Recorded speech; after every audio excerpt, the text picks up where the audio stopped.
ભગવદ્ ગીતાના 2000 વર્ષ સુધી ધર્મના નામે કોઈ સંપ્રદાય બન્યા ન હતા. તેથી ભગવદ્ ગીતા મજહબ મુક્ત છે, ધર્મ મુક્ત છે. એ વેળાએ વિશ્વ માનસમાં એક જ શાસ્ત્ર ગુંજી રહ્યું હતું, અને એ હતી ઉપનિષદના સારરૂપી ભગવદ્ ગીતા. મોક્ષ અને સમૃદ્ધિનું ઝરણું ગીતા શાસ્ત્ર વાંચવા કરતા એનું શ્રવણ વધુ લાભદાયક છે, કેમ કે ઉચ્ચારણની શુદ્ધિ વગેરેમાં એકાગ્રતા સધાય છે. તેથી સરળ ભાષામાં રૂપાંતરિત યથાર્થ ગીતાની આ કેસેટો આપની સેવામાં પ્રસ્તુત છે. એના શ્રવણથી આબાલ વૃદ્ધ સૌમાં, આસપાસના પાડોશીઓમાં પરમાત્માના શુભ સંસ્કારોનો સંચાર થશે. તમામ ઘર આંગણનું વાયુમંડળ પણ તપોભૂમિ જેવું સુરભી થઈ જશે.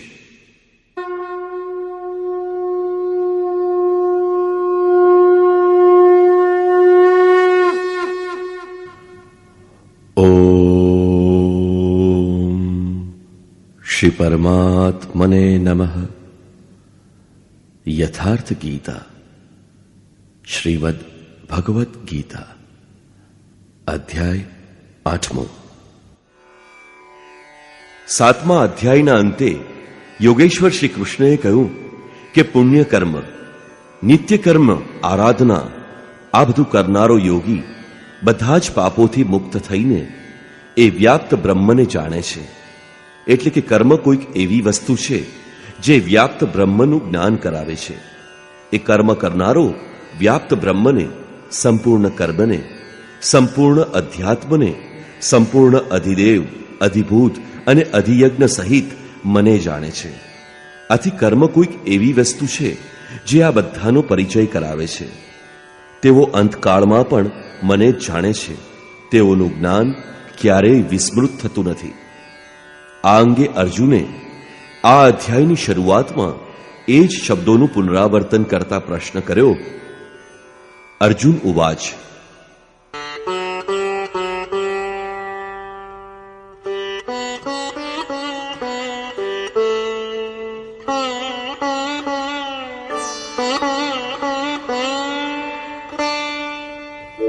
કિમ તદ્બ્રહ્મ કિમધ્યાત્મં કિમ કર્મ પુરુષોત્તમ અધિભૂતં ચ કિમ પ્રોક્તમ અધિદૈવં કિમુચ્યતે. હે પુરુષોત્તમ, એ બ્રહ્મ શું છે? અધ્યાત્મ શું છે? કર્મ શું છે? અધિભૂત તથા અધિદૈવ કોને કહેવામાં આવે છે? અધિયજ્ઞ કથમ કોત્ર દેહેસ્મિન મધુસૂદન પ્રયાણ કાલે ચ કથમ જ્ઞેયોऽસિ નિયતાત્મભિઃ. હે મધુસૂદન, અહીં અધિયજ્ઞ કોણ છે અને આ શરીરમાં કેવી રીતે છે? એ નિશ્ચિત છે કે અધિયજ્ઞ એટલે યજ્ઞનો અધિષ્ઠાતા કોઈ એવો પુરુષ જે મનુષ્ય શરીરના આધારવાળો છે. સમાહિત ચિત્તવાળા પુરુષો અંત સમયે આપને કેવી રીતે જાણી શકે છે? આ સાતેય પ્રશ્નોના ક્રમવાર ઉત્તર આપવા માટે યોગેશ્વર શ્રી કૃષ્ણ બોલ્યા. શ્રી ભગવાન ઉવાચ,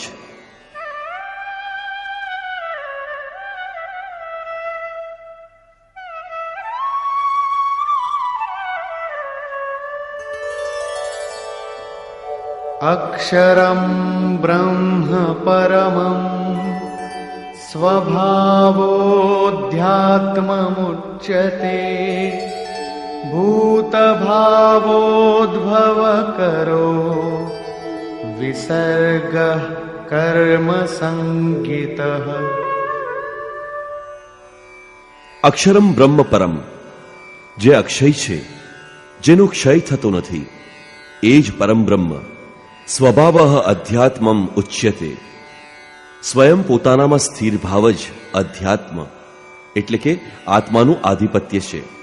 આના પહેલા બધા માયાના આધિપત્યમાં રહે છે, પરંતુ જ્યારે સ્વભાવ એટલે કે સ્વરૂપમાં સ્થિર ભાવ, સ્વયંમાં સ્થિર ભાવ ભળે છે, એમાં આત્માનું જ આધિપત્ય પ્રવાહિત થઈ જાય છે. આ જ અધ્યાત્મ છે, અધ્યાત્મની પરાકાષ્ઠા છે.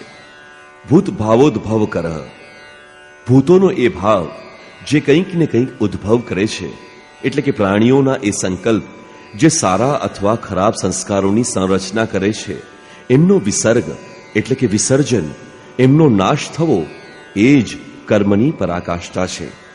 આ જ સંપૂર્ણ કર્મ છે જેના માટે યોગેશ્વરે કહ્યું હતું, એ સંપૂર્ણ કર્મને જાણે છે ત્યાં કર્મ પૂર્ણ છે, આગળ જવાની આવશ્યકતા નથી, નિયત કર્મ. આવી સ્થિતિમાં જ્યારે મનુષ્યના એ ભાવ કે જે કોઈને કોઈ રચના કરે છે, સારા કે ખરાબ સંસ્કાર ગ્રહણ કરે છે, બનાવે છે, એ બધા જ્યારે સંપૂર્ણ રીતે શાંત થઈ જાય, એ જ કર્મની સંપૂર્ણતા છે. આનાથી આગળ કર્મ કરવાની જરૂર રહેતી નથી. આમ કર્મ એ કોઈક એવી વસ્તુ છે જે મનુષ્યના સંપૂર્ણ સંકલ્પોને, જેનાથી કોઈક ને કોઈક સંસ્કાર બને છે, એનું શમન, નાશ કરે છે. કર્મનો અર્થ છે આરાધના, ચિંતન, જે યજ્ઞમાં છે.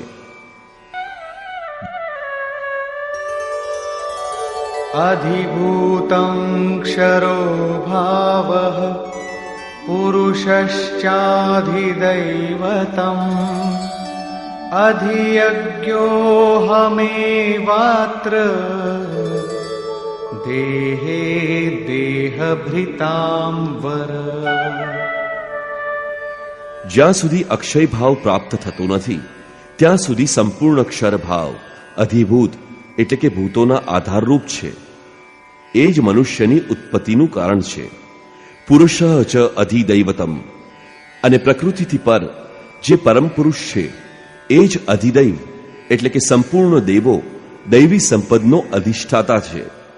દૈવી સંપદ એ પરમદેવમાં જ વિલય પામે છે. દેહધારીઓમાં શ્રેષ્ઠ અર્જુન, આ મનુષ્ય શરીરમાં હું જ અધિયજ્ઞ અર્થાત યજ્ઞોમાંનો અધિષ્ઠાતા છું. આમ આ શરીરમાં અવ્યક્ત સ્વરૂપમાં સ્થિત મહાપુરુષ જ અધિયજ્ઞ છે. યોગેશ્વર શ્રી કૃષ્ણ એક યોગી હતા. તેઓ સંપૂર્ણ યજ્ઞોના ભોગતા છે. અંતે યજ્ઞ એમાં પ્રવેશ પામી જાય છે, એ જ પરમ સ્વરૂપ પ્રાપ્ત થાય છે. આ પ્રમાણે અર્જુનના 6 પ્રશ્નોનું સમાધાન થયું. હવે છેલ્લો પ્રશ્ન કે ક્યારેય વિસ્મૃત નથી થતા, એ આપ અંતકાળમાં કેવી રીતે જાણી શકાવ છો? યોગેશ્વર શ્રી કૃષ્ણ કહે છે,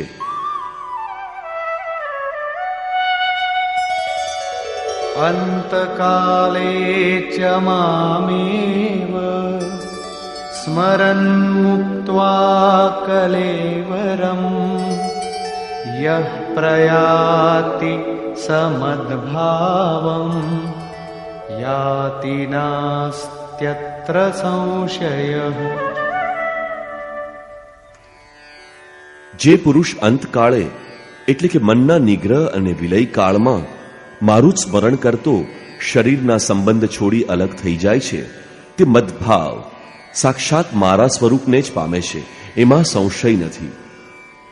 શરીરનો નાશ થવો એ શુદ્ધ અંતકાળ નથી. મર્યા પછી પણ શરીરોનો ક્રમ પાછળ લાગેલો રહે છે.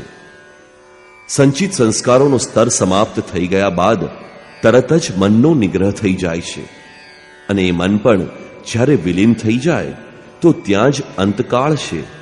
એ પછી દેહ ધારણ કરવો પડતો નથી. આ ક્રિયાત્મક છે, માત્ર કહેવાથી, વાર્તાક્રમથી નહીં સમજાય. જ્યાં સુધી વસ્ત્રોની જેમ શરીરનું પરિવર્તન થઈ રહ્યું હોય ત્યાં સુધી શરીરોનો અંત ક્યાં થાય? મનનો નિગ્રહ અને નિરુદ્ધ મનના વિલય કાળમાં જીવતે જીવત શરીરના સંબંધોનો વિચ્છેદ થઈ જાય છે. જો મર્યા પછી જ આ સ્થિતિ મળવાની હોત તો શ્રી કૃષ્ણ પણ પૂર્ણ ન હોત. એમણે કહ્યું કે અનેક જન્મોના અભ્યાસથી પ્રાપ્તિવાળો જ્ઞાની સાક્ષાત મારું સ્વરૂપ છે. હું તે છું અને તે મારામાં છે. તેનામાં અને મારામાં લેશ માત્ર પણ અંતર નથી. આ જીવતે જીવત પ્રાપ્તિ છે. ફરી ક્યારેય શરીર ન મળે એ જ શરીરનો અંત છે. આ તો ખરેખર શરીરના અંતનું ચિત્રણ થયું, જેના પછી જન્મ લેવો પડતો નથી. શરીરનો બીજો અંત મૃત્યુ છે, જે લોક પ્રચલિત છે, પરંતુ મૃત્યુ પછી ફરી જન્મ લેવો પડે છે.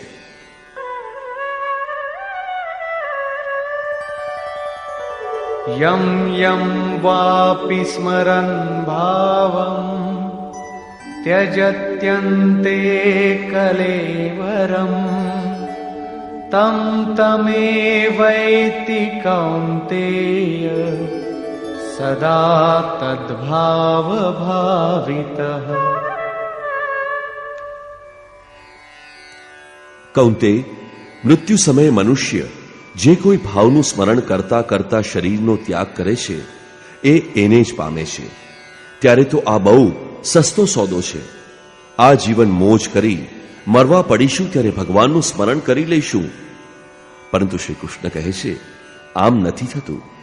સદા તદભાવ ભાવિતઃ, એ જ ભાવનું સ્મરણ કરી શકે છે જેનું જીવનભર રટણ કર્યું હોય, જીવનભર જેનો અભ્યાસ પડ્યો હોય, એનો જ વિચાર અનિચ્છાએ પણ આવી જાય છે. આ સિવાયનું બીજું બનતું નથી. આમ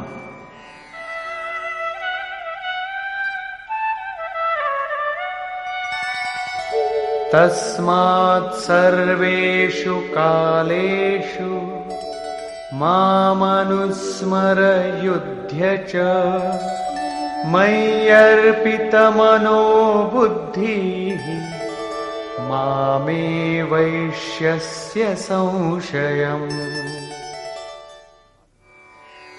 આથી અર્જુન, તું હર પળ મારું સ્મરણ કર અને યુદ્ધ કર. મારામાં અર્પિત મન અને બુદ્ધિવાળો તું નિસંદેહ મને જ પામીશ. સતત સ્મરણ અને યુદ્ધ એક સાથે કેવી રીતે શક્ય છે?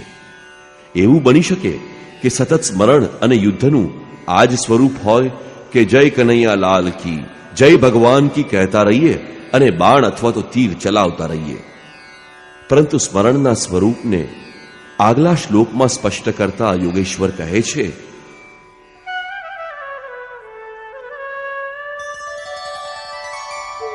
અભ્યાસયોગયુક્તેન ચેતસા નાન્યગામિના પરમં પુરુષં દિવ્યમ યાતિ પાર્થાનુચિંતયન.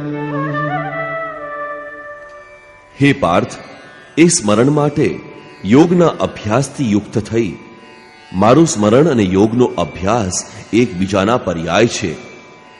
એવા યોગના અભ્યાસથી યુક્ત થઈ મારા સિવાય અન્ય ક્યાંય ન જનારા મનથી સતત સ્મરણ કરનારો પરમ પ્રકાશ સ્વરૂપ દિવ્ય પુરુષ અર્થાત પરમાત્માને પામે છે.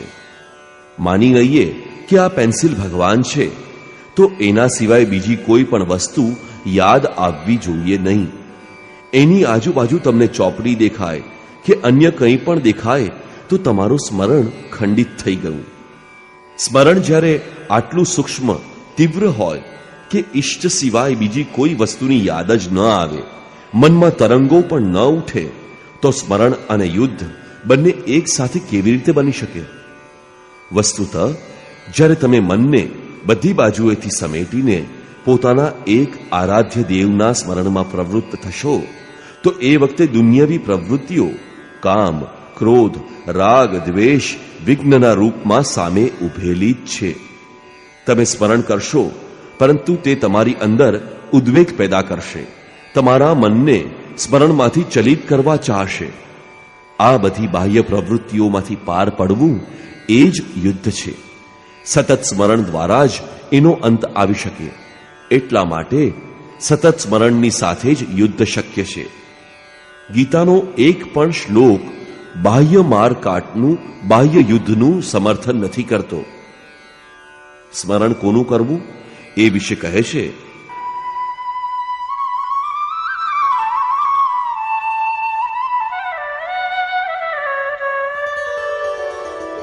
કવિં પુરાણમનુશાસિતારં અણોરણીયાવ સમનુસ્મરેત્યઃ સર્વસ્ય ધાતારમચિન્ત્ય રૂપમ આદિત્યવર્ણમ તમસ પરસ્તાत्.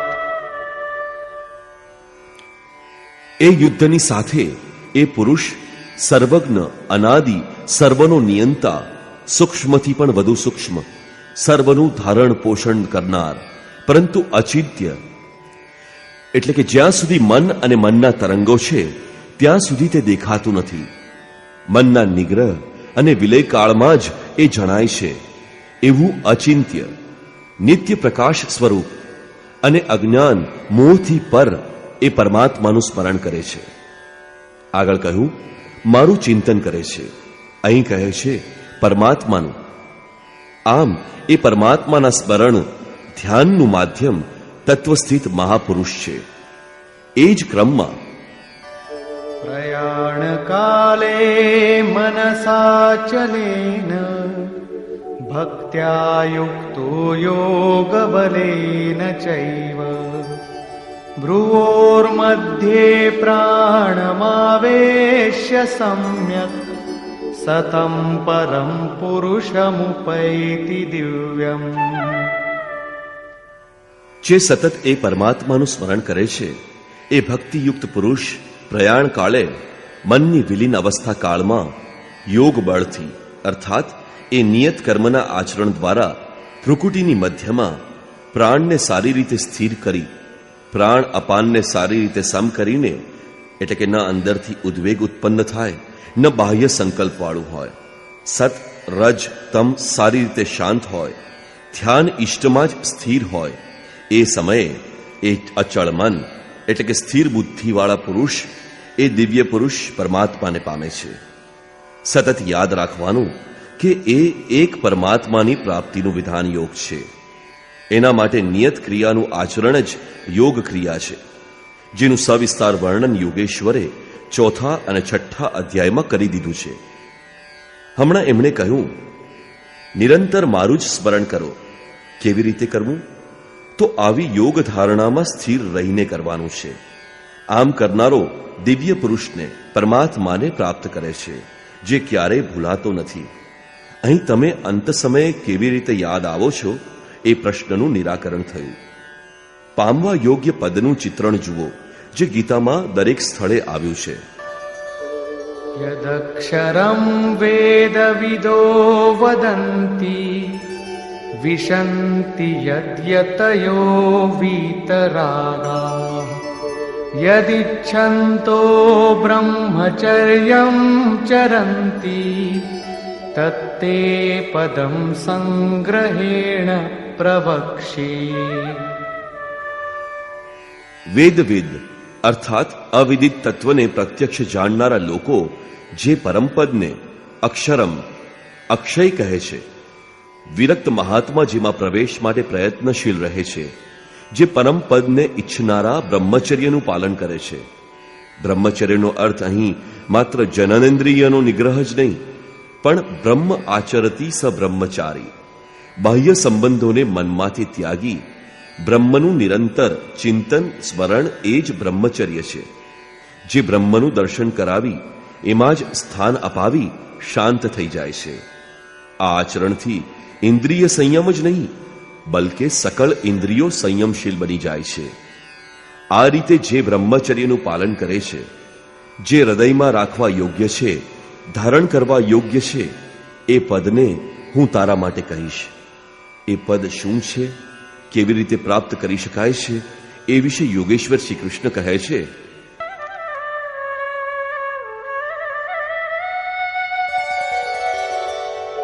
સર્વદ્વારાણિ સંયમ્ય મનોહૃદિ નિરુધ્ય ચ મૂર્ધ્યાધાયાત્મનઃ પ્રાણમ આસ્થિતો યોગધારણા.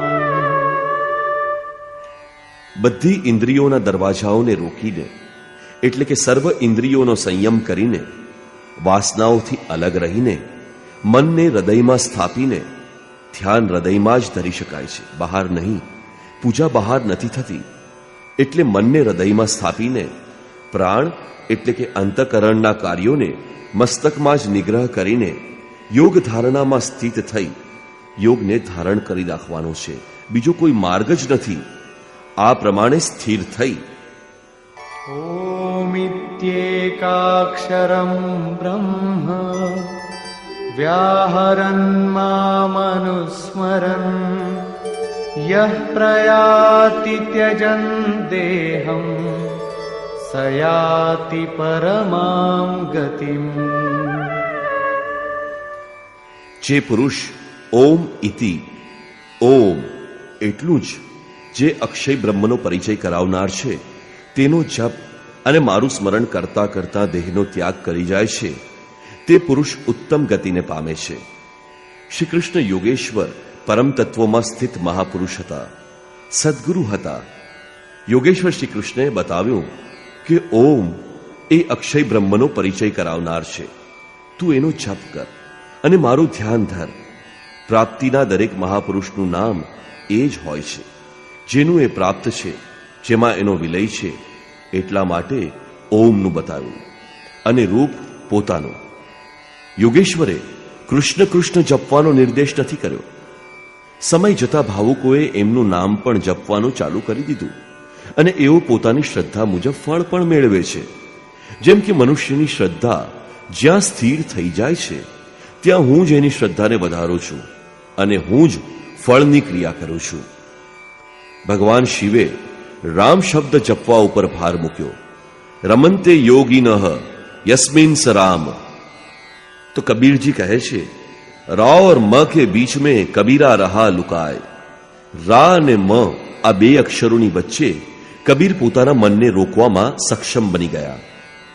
શ્રી કૃષ્ણ ઓમ ઉપર ભાર મૂકે છે. ઓમ સ ઓમ એટલે કે એ સત્તા મારી અંદર જ છે, ક્યાંય બહાર શોધવા ન લાગીએ. ઓમ જ પરમ સત્તાનો પરિચય કરાવી શાંત થઈ જાય છે. હકીકતમાં એ પ્રભુના અનંત નામ છે, પરંતુ જપ કરવા માટે એ જ નામ સાર્થક છે, જે નાનું હોય, શ્વાસમાં ભળી જાય અને એક પરમાત્માનો જ બોધ કરાવતું હોય. આનાથી ભિન્ન અનેક દેવી દેવતાઓની અવિવેકપૂર્ણ કલ્પનામાં અટવાઈ પડીને લક્ષ્ય ઉપરથી ધ્યાન હટાવી ન દો. પૂજ્ય મહારાજજી કહેતા રહેતા કે મારું રૂપ જુઓ અને શ્રદ્ધાનુસાર કોઈ પણ 2 કે અઢી અક્ષરનું નામ ઓમ, રામ, શિવમાંથી કોઈ એક લો, એનું સ્મરણ કરો અને એના જ અર્થ સ્વરૂપ ઈષ્ટના સ્વરૂપનું ધ્યાન કરો. ધ્યાન સદગુરુનું જ ધરી શકાય છે.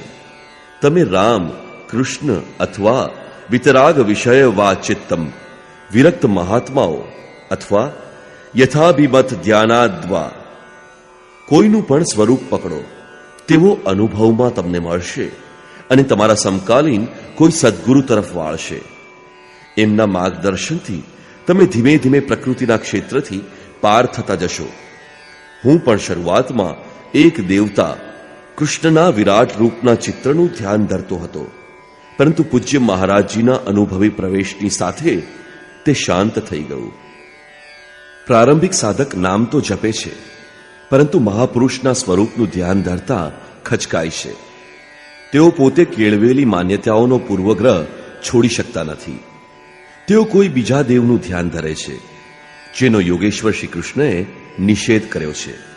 એટલે સંપૂર્ણ સમર્પણ ભાવ સાથે કોઈ અનુભવી મહાપુરુષનું શરણું લો.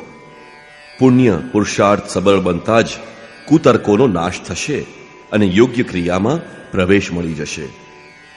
યોગેશ્વર શ્રી કૃષ્ણના મતાનુસાર આ પ્રકારે ઓમનો જપ અને પરમાત્મા સ્વરૂપ સદગુરુના સ્વરૂપનું નિરંતર સ્મરણ કરવાથી મનનો નિગ્રહ અને વિલય થઈ જાય છે અને એ જ ક્ષણે શરીરના સંબંધમાંથી મુક્તિ મળે છે. કેવળ મરવાથી શરીર પીછો છોડતું નથી.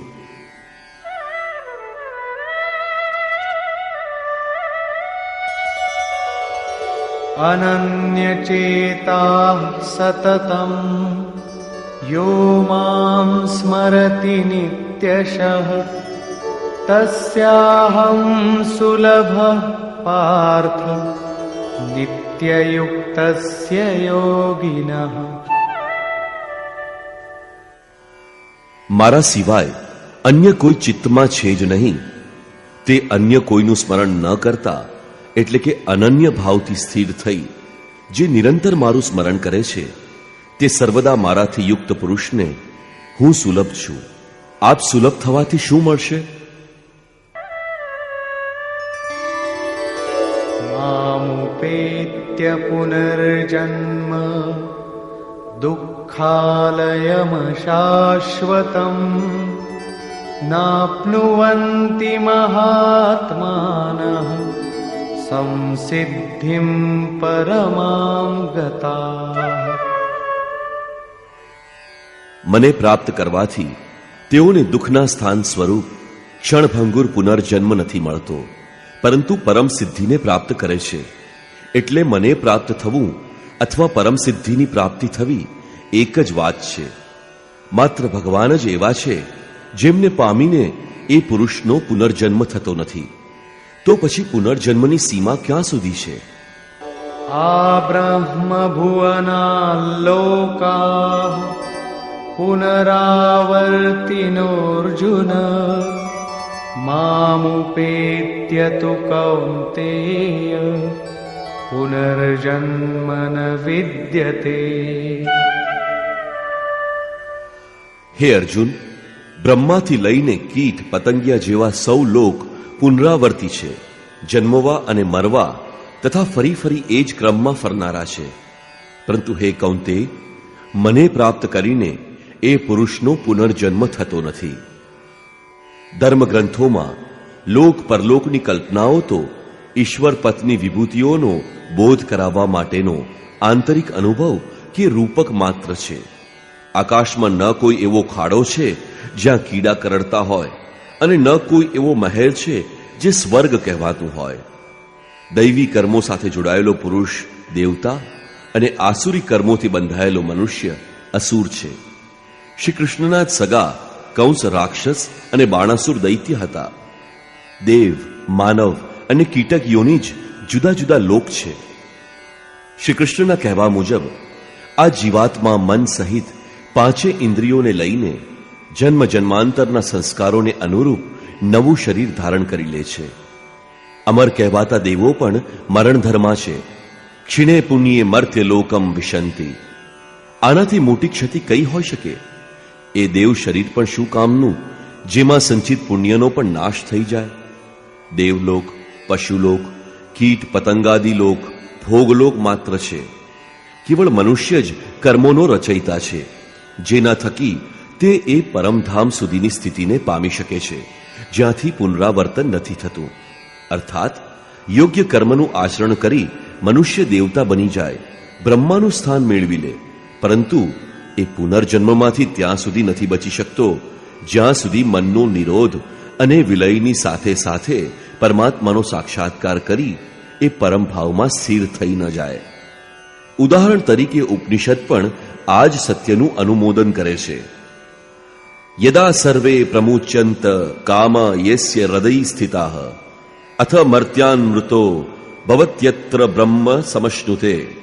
આમ કઠોપનિષદમાં કહ્યું છે, જ્યારે હૃદયમાં રહેલી તમામ ઈચ્છાઓ સંપૂર્ણ નાશ પામે છે ત્યારે મરણધર્મા મનુષ્ય અમર થઈ જાય છે અને તે જ આ સંસારમાં આ મનુષ્ય શરીરમાં પરબ્રહ્મનો સારી રીતે સાક્ષાત અનુભવ કરી શકે છે. અહીં એ પ્રશ્ન ઉઠે છે કે શું બ્રહ્મા પણ મરણધર્મા છે? ત્રીજા અધ્યાયમાં તો યોગેશ્વર શ્રી કૃષ્ણએ પ્રજાપતિ બ્રહ્માના પ્રસંગમાં કહ્યું હતું કે પ્રાપ્તિ થઈ ગયા બાદ બુદ્ધિ તો માત્ર એક યંત્ર છે, એના દ્વારા પરમાત્મા જ વ્યક્ત થાય છે. આવા મહાપુરુષો દ્વારા જ યજ્ઞની રચના થઈ છે. અને અહીં કહે છે કે બ્રહ્માની સ્થિતિ પ્રાપ્ત કરનારા પણ પુનરાવર્તી છે. યોગેશ્વર શ્રી કૃષ્ણ કહેવા શું માંગે છે? વસ્તુતઃ જે મહાપુરુષો દ્વારા પરમાત્મા જ વ્યક્ત થાય છે એ મહાપુરુષોની બુદ્ધિ પણ બ્રહ્મા નથી, પરંતુ લોકોને ઉપદેશ આપવાને કારણે, કલ્યાણની શરૂઆત કરવાને કારણે બ્રહ્મા કહેવાય છે. સ્વયંમાં પણ બ્રહ્મા નથી. એમની પાસે પોતાની બુદ્ધિ રહેતી જ નથી, પરંતુ એના પહેલા સાધના કાળમાં બુદ્ધિ જ બ્રહ્મા છે. અહંકાર શિવ, બુદ્ધિ અજ, મન શશી, ચિત્ત મહાન છે. સાધારણ મનુષ્યની બુદ્ધિ બ્રહ્મા નથી. બુદ્ધિ જ્યારે ઇષ્ટમાં પ્રવેશ કરવા માંડે છે ત્યારથી બ્રહ્માની રચના થવા માંડે છે. પંડિતોએ તેના 4 સોપાન કહ્યા છે. આગળ 3જા અધ્યાયમાં જોઈ ગયા છીએ, તેને ફરીવાર પણ યાદ કરી શકીએ છીએ. બ્રહ્મવિદ, બ્રહ્મવિદ્વર, બ્રહ્મવિદ્વરિયાન, બ્રહ્મવિદ્વરિષ્ઠ. બ્રહ્મવિદ એ બુદ્ધિ છે જે બ્રહ્મ વિદ્યાથી જોડાય. બ્રહ્મવિદ્વર એ છે જેને બ્રહ્મ વિદ્યામાં શ્રેષ્ઠતા પ્રાપ્ત થયેલી હોય. બ્રહ્મવિદ્વરિયાન એ બુદ્ધિ છે જેનાથી તે બ્રહ્મ વિદ્યામાં નિપુણ જ નહીં બલકે એનો નિયંત્રક, સંચાલક બની જાય છે. બ્રહ્મવિદ્વરિષ્ઠ બુદ્ધિનો એ અંતિમ છેડો છે જેનાથી ઇષ્ટ પ્રવાહિત છે.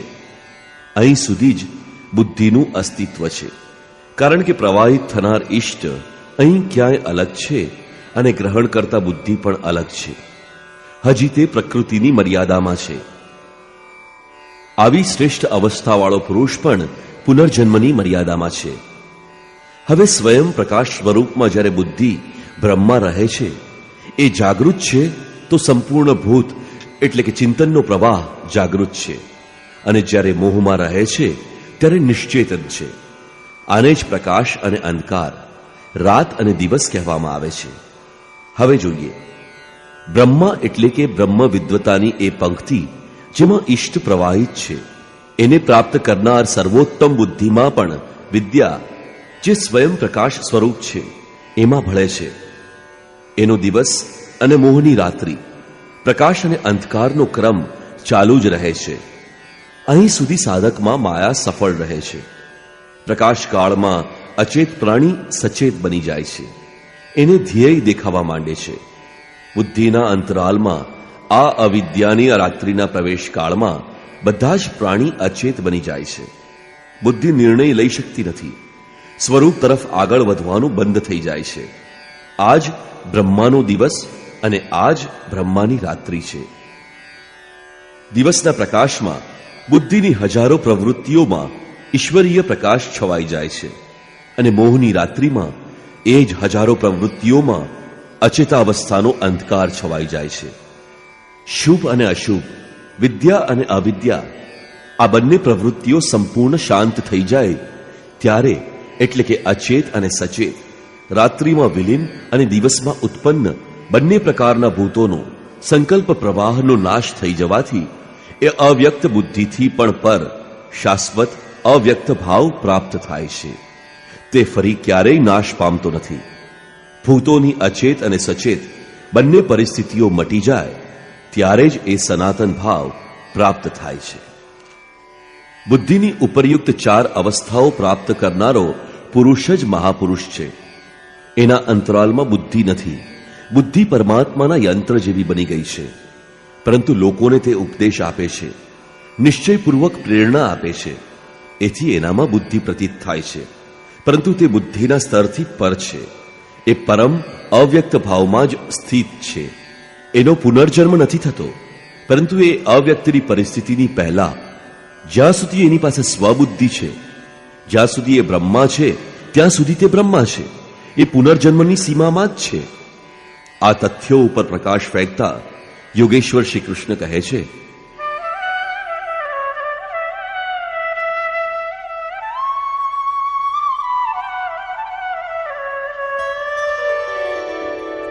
સહસ્રયુગ પર્યંતમ અહર્યદ બ્રહ્મણો વિદુઃ રાત્રિમ યુગ સહસ્રાંતામ તેહોરાત્રવિદો જનાઃ. જેઓ 1000 ચતુર્યુગોની બ્રહ્માની રાત્રિ અને 1000 ચતુર્યુગોના એમના દિવસને સ્વયં જાણે છે, તે પુરુષ સમયના તત્વને યથાર્થ જાણે છે. પ્રસ્તુત શ્લોકમાં દિવસ અને રાત વિદ્યા અને અવિદ્યાના રૂપક છે. બ્રહ્મ વિદ્યાથી સંયુક્ત બુદ્ધિ બ્રહ્માની પ્રવેશિકા તથા બ્રહ્મ વિદ્વરિષ્ઠ બુદ્ધિ બ્રહ્માની પરાકાષ્ઠા છે. વિદ્યાથી સંયુક્ત બુદ્ધિ જ બ્રહ્માનો દિવસ છે. જ્યારે વિદ્યા કાર્યરત હોય છે એ સમયે યોગી સ્વરૂપ તરફ અભિમુખ હોય છે. અંતઃકરણની હજારો પ્રવૃત્તિઓમાં ઈશ્વરીય પ્રકાશનો સંચાર થઈ જાય છે. એ જ રીતે અવિદ્યાની રાત્રિ આવતા અંતઃકરણની હજારો પ્રવૃત્તિઓમાં માયાનું દ્વંદ્વ પ્રવાહિત થાય છે. પ્રકાશ અને અંધકારની અહીં સુધી સીમા છે. એના પછી ન તો અવિદ્યા રહે છે અને ન તો વિદ્યા રહી જાય છે. એ પરમ તત્વ પરમાત્મા વિદિત થઈ જાય છે. જે આ તત્વને ખૂબ સારી રીતે જાણે છે એ યોગીજનો કાળના તત્વને જાણનારા હોય છે કે અવિદ્યાની રાત્રિ ક્યારે થાય છે, વિદ્યાનો દિવસ ક્યારે આવે છે, કાળનો પ્રભાવ ક્યાં સુધી છે અથવા તો કાળ ક્યાં સુધી પીછો કરે છે. પ્રારંભિક મનીષી અંતઃકાળને ચિત્ત અથવા ક્યારેક ક્યારેક માત્ર બુદ્ધિ કહીને સંબોધતા હતા.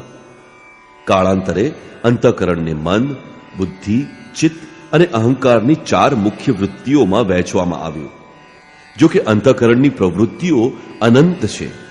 બુદ્ધિના શૂન્યાવકાશમાં પણ અવિદ્યાની રાત્રિ હોય છે અને એ જ બુદ્ધિમાં વિદ્યાનો દિવસ પણ હોય છે. આ જ બ્રહ્માની રાત્રિ અને દિવસ છે. જગતરૂપી રાત્રિમાં બધા જ જીવ અચેત પડ્યા છે. પ્રકૃતિમાં વિચરતી એમની બુદ્ધિ એ પ્રકાશ સ્વરૂપને જોઈ શકતી નથી, પરંતુ યોગનું આચરણ કરનારા યોગી એનાથી જાગૃત થઈ એ સ્વરૂપની તરફ આગળ વધે છે. જેમ કે ગોસ્વામી તુલસીદાસે રામચરિત માનસમાં લખ્યું છે કે કબહુ દિવસ મહ નિબિડતમ કબહુ ક પ્રકટ પતંગ બિન સઈ ઉપજય જ્ઞાન જીમી પાઈ કુસંગ સુસંગ.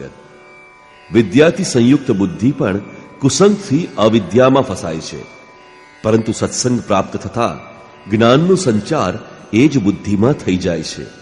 આ ચઢાવ અને ઉતાર પૂર્ણાવસ્થા સુધી ચાલુ રહે છે. સમાપ્તિ પછી ના બુદ્ધિ છે, ના બ્રહ્મા, ના રાત્રિ, ના દિવસ. આ જ બ્રહ્માના દિવસ રાત્રિના રૂપક છે. હજારો વર્ષોની લાંબી રાત્રિ પણ નથી અને હજારો ચતુર્યુગોનો દિવસ પણ નથી. તેમજ ક્યાંય કોઈ ચતુર્મુખી બ્રહ્મા પણ નથી. બુદ્ધિની ઉપરયુક્ત 4 ક્રમિક અવસ્થાઓ જ બ્રહ્માના 4 મુખ અને અંતઃકરણની 4 મુખ્ય પ્રવૃત્તિઓ એ જ એના ચતુર્યુગ છે. રાત અને દિવસ આ પ્રવૃત્તિઓમાં જ થાય છે. જે પુરુષ એના રહસ્યને તત્વથી જાણે છે એ યોગીજનો કાળના રહસ્યને જાણે છે કે સમય ક્યાં સુધી પીછો કરે છે અને કયો પુરુષ કાળથી પણ પર થઈ જાય છે. રાત અને દિવસ અજ્ઞાન અને જ્ઞાનમાં થવાવાળા કાર્યને સ્પષ્ટ કરતા યોગેશ્વર શ્રી કૃષ્ણ કહે છે,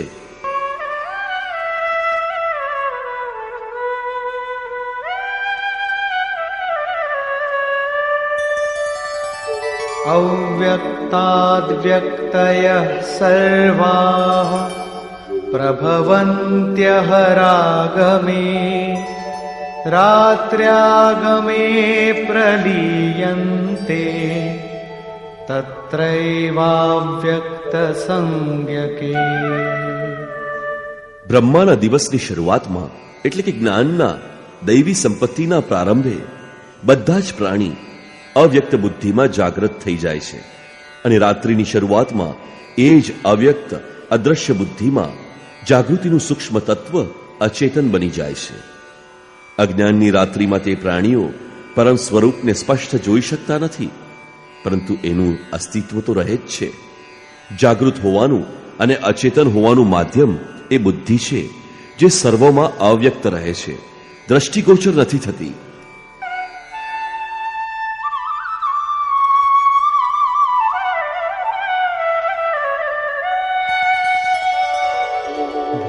भूतग्रामः स एवायम् भूत्वा भूत्वा प्रलीयते रात्र्यागमेव श पार्थ प्रभवत्यः रागमे.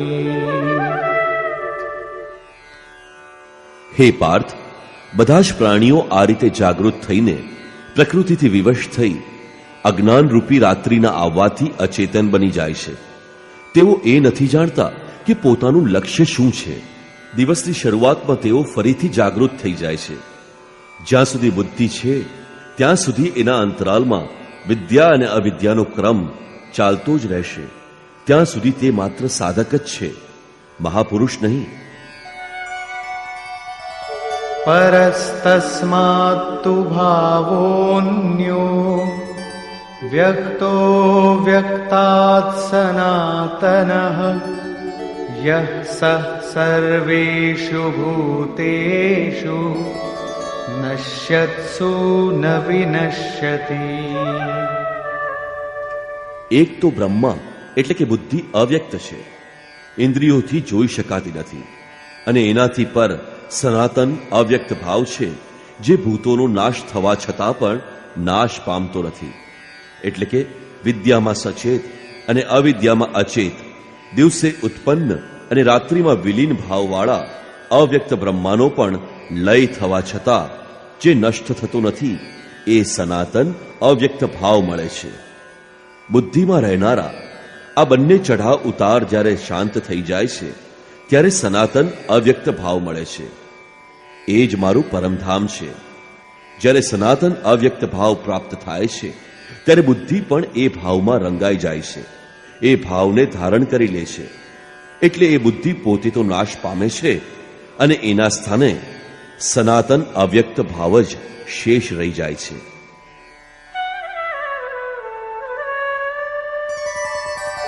અવ્યક્તોક્ષર ઇત્યુક્તઃ તમાહુઃ પરમાં ગતિમ યં પ્રાપ્ય ન નિવર્તન્તે તદ્ધામ પરમં મમ. એ સનાતન અવ્યક્ત ભાવને અક્ષર અર્થાત અવિનાશી કહેવામાં આવે છે. એને જ પરમગતિ કહેવામાં આવે છે, અને એ જ મારું પરમધામ છે, જે મેળવીને મનુષ્ય ક્યારેય પાછો આવતો નથી, એનો પુનર્જન્મ થતો નથી. આ સનાતન અવ્યક્ત ભાવની પ્રાપ્તિનું વિધાન બતાવતા કહ્યું કે પુરુષ સ પર પાર્થ ભક્ત્યા લભ્યસ્ત્વનન્યયા યસ્યાંતસ્થાનિ ભૂતાનિ યેન સર્વમિદં તતમ. હે પાર્થ, જે પરમાત્માની અંદર સંપૂર્ણ ભૂતો છે, જેનાથી સંપૂર્ણ જગત વ્યાપ્ત છે, સનાતન અવ્યક્ત ભાવવાળો એ પરમ પુરુષ અનન્ય ભક્તિથી પ્રાપ્ત થવા યોગ્ય છે. અનન્ય ભક્તિનો અર્થ એ છે કે પરમાત્મા સિવાય અન્ય કોઈનું સ્મરણ ન કરતા તેની સાથે જ પરમાત્મા સાથે જ જોડાઈ જવું. અનન્ય ભાવથી જોડાયેલા પુરુષ પણ ક્યાં સુધી પુનર્જન્મની સીમામાં છે અને પુનર્જન્મના ફેરામાંથી તેઓ ક્યારે મુક્ત થાય છે, એ વિશે યોગેશ્વર કહે છે.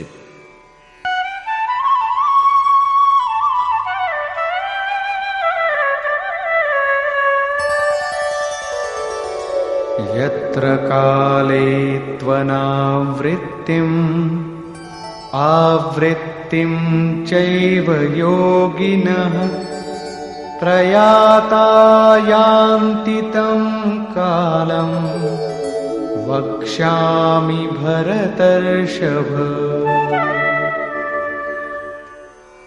હે અર્જુન, જે કાળમાં શરીર ત્યાગીને ગયેલ યોગીજન પુનર્જન્મ પામતા નથી, અને જે કાળમાં શરીર ત્યાગવા છતાં પણ પુનર્જન્મ પામે છે, એ કાળનું હું હવે વર્ણન કરું છું.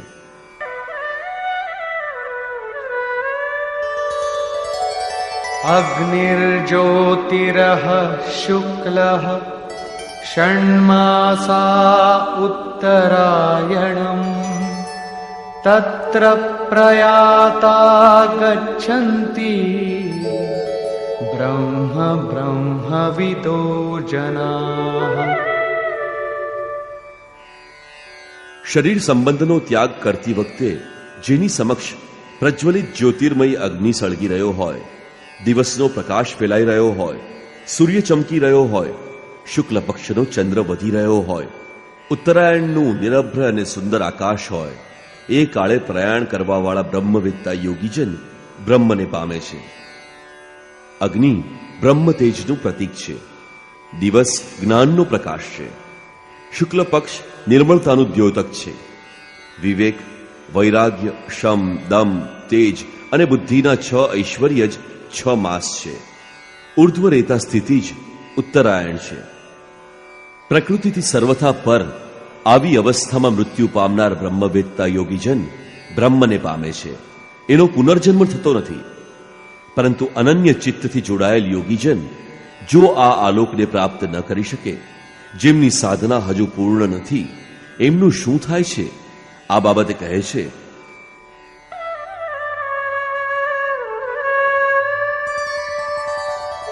ધૂમો રાત્રિસ્તથા કૃષ્ણઃ ષण्मासा દક્ષિણાયનમ તત્ર ચાંદ્રમસં જ્યોતિ યોગી પ્રાપ્ય નિવર્તતે. જેના પ્રણય કાલમાં ધુમાડો ફેલાઈ રહ્યો હોય, યોગાગ્નિ હોય, એટલે કે અગ્નિ યજ્ઞ પ્રક્રિયામાં જોવા મળતો અગ્નિ હોય, પરંતુ ધુમાડાથી ઢંકાયેલી અજ્ઞાનની રાત્રિ હોય, અંધારું હોય, કૃષ્ણ પક્ષનો ચંદ્ર ક્ષીણ થઈ રહ્યો હોય, ગાઢ અંધકાર વ્યાપેલ હોય, ષડ વિકારો એટલે કે કામ, ક્રોધ, લોભ, મોહ, મદ અને મત્સરથી યુક્ત દક્ષિણાયન એટલે કે બહિર્મુખી હોય, જે પરમાત્માના પ્રવેશથી હજી બહાર છે, એ યોગીને પુનર્જન્મ લેવો પડે છે. તો શું શરીરની સાથે એ યોગીની સાધના પણ નાશ પામે છે? એ વિશે યોગેશ્વર શ્રી કૃષ્ણ કહે છે,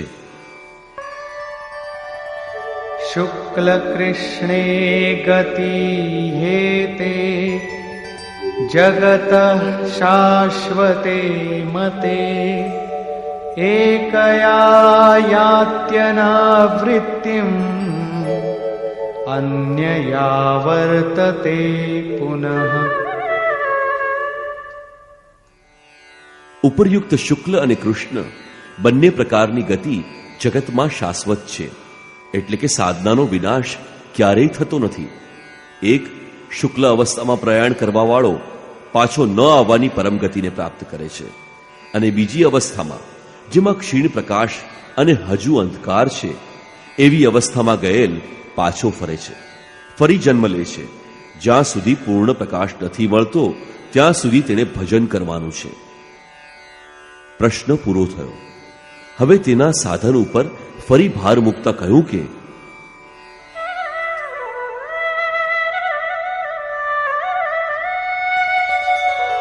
નૈતે શ્રુતિ પાર્થ જાનન યોગી મુહ્યતિ કશ્ચન તસ્માત્ સર્વેષુ કાલેષુ યોગયુક્તો ભવાર્જુન. હે પાર્થ, આ પ્રમાણે આ માર્ગોને જાણીને કોઈ પણ યોગી મોહિત થતો નથી. એ જાણે છે કે પૂર્ણ પ્રકાશ મેળવી લેવાથી બ્રહ્મને પ્રાપ્ત થશે, અને ક્ષીણ પ્રકાશ રહેવાથી પુનર્જન્મમાં સાધનાનો નાશ થતો નથી. બંને ગતિ શાશ્વત છે. આથી હે અર્જુન, તું દરેક કાળમાં યોગથી યુક્ત બન, એટલે કે નિરંતર સાધના કર.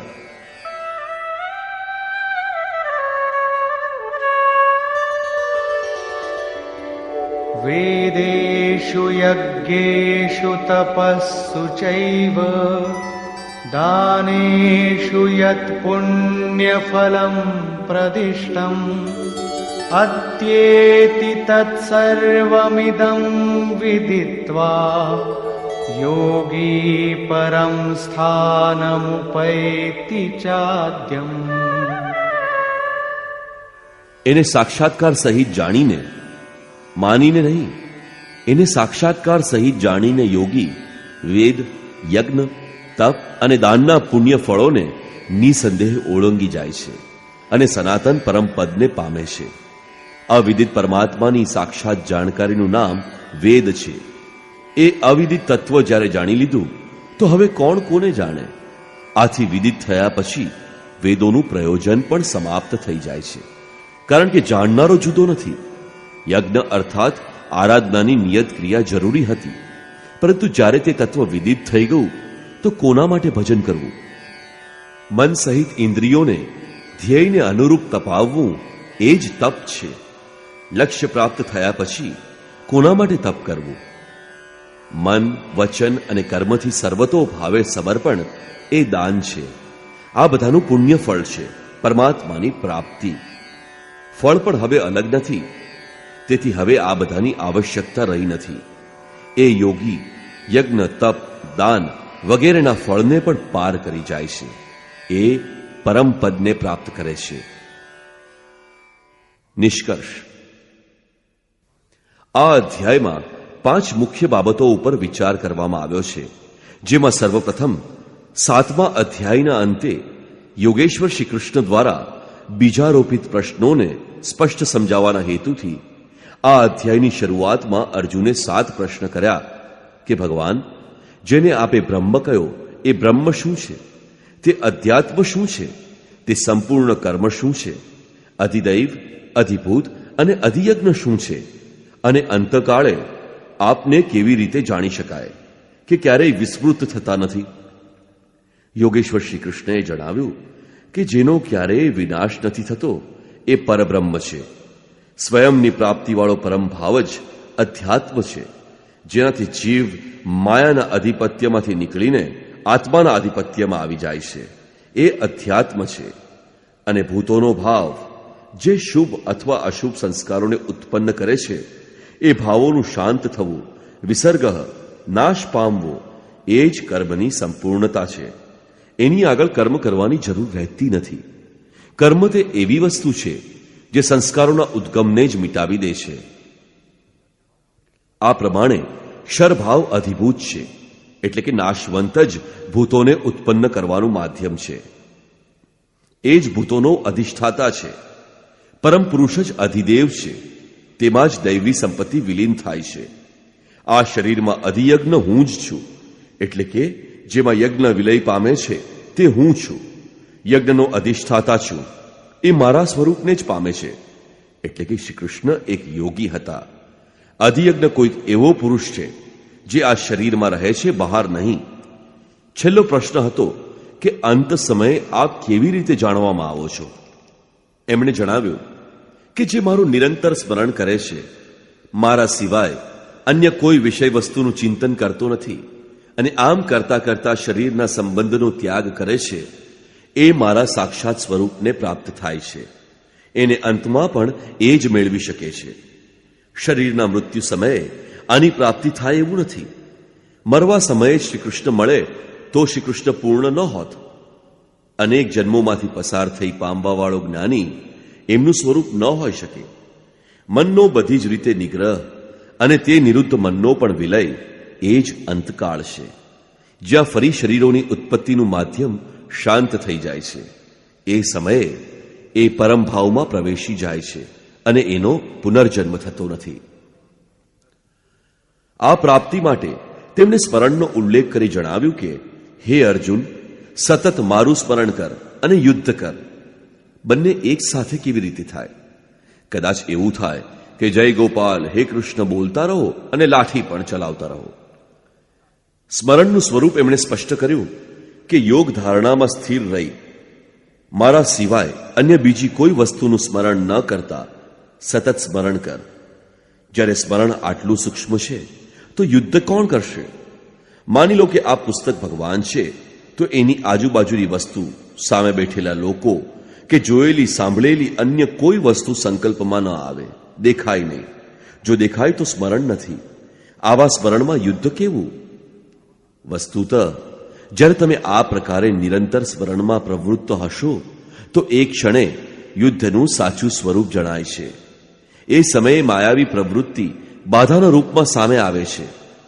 કામ, ક્રોધ, રાગ, દ્વેષ દુર્જય શત્રુ છે. આ શત્રુઓ સ્મરણ નહીં કરવા દે. એમાંથી પાર પડવું એ જ યુદ્ધ છે.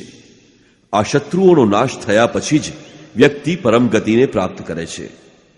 આ પરમ ગતિને પ્રાપ્ત કરવા માટે હે અર્જુન, તું ઓમનો જાપ કર અને મારું ધ્યાન કર. એટલે કે શ્રી કૃષ્ણ એક યોગી હતા. નામ અને રૂપ જ ભક્તિની ચાવી છે. યોગેશ્વર શ્રી કૃષ્ણએ આ પ્રશ્નને પણ લીધો કે પુનર્જન્મ શું છે, એમાં કોણ કોણ આવે છે.